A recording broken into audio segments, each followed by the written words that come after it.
There are some nightmares that you will never forget. Mine is a nightmare about a mean peacock. I remember this nightmare so vividly, especially since there were 2 other nightmares that happened that night. I don't know what happened in my 6-year-old brain that night, but I'm pretty sure I woke up crying. I was walking through a dark forest alone, and it started raining. I knew I needed to find shelter, and luckily there was a castle right in front of me.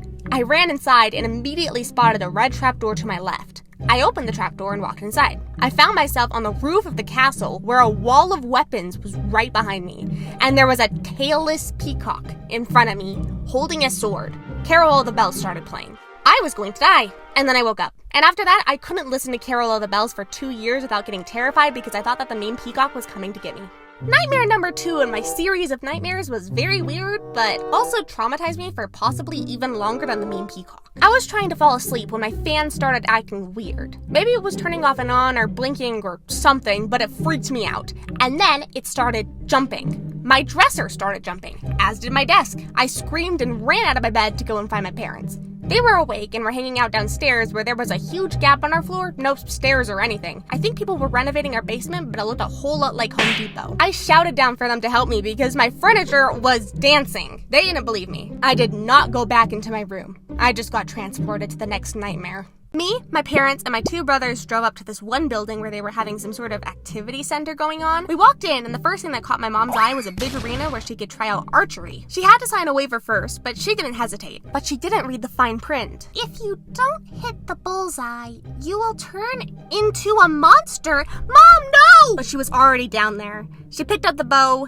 aimed the arrow, and let go. And she missed. From what I remember, she didn't notice that she turned into a monster, but I was terrified. And then I woke up. I always refer to the mean peacock nightmare as the worst nightmare I've ever had, but I was reading through this Diary of a Wimpy Kid Do-It-Yourself book that I filled out, and one of the questions was, what is your worst nightmare? And I wrote about this one nightmare I barely remember. My whole family turned into bats. Or vampires. I don't know. I think we were in some sort of haunted house and I turned around and they were all bats. But it's just weird because I remember this nightmare being super scary, but at the same time, I don't remember it at all. My dad was a ski instructor for 13 years and we went to this one ski resort up until I was 8 years old and he stopped teaching there. I had a reoccurring dream about the ski resort where we would go through some sort of ride with animatronics to get to our car. In this dream, I was getting prepared to go on the ride to get to our car after a ski day with my mom. We were having some communication issues and I think I headed to one of the carts like I was going to get in. So my mom hopped in the car and it drove away, leaving me all alone. I started crying.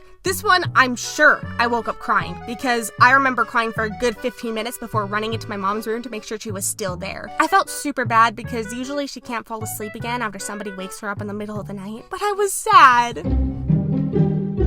I don't remember this nightmare super well, but I remember other stuff that happened because of this nightmare. My grandma is one of those grandmas who claims that they're magical or that they're a witch. She dresses up as a witch every Halloween, and I love her. She's great. But in this nightmare, all I remember is that she turned into a witch for real, and it was super scary. I woke up and talked to my brother about my nightmare the next day, and to my surprise, he said that he had the same dream. It's definitely possible that we had both had that dream the same night. Maybe my grandma had come over the day before, or maybe she had held her annual Halloween party the day before. I don't know. But I thought after that me and my brother could share dreams and that I could share dreams with other people with my fairy magic and pixie dust. Guess that's it. Thanks for watching. Subscribe, maybe.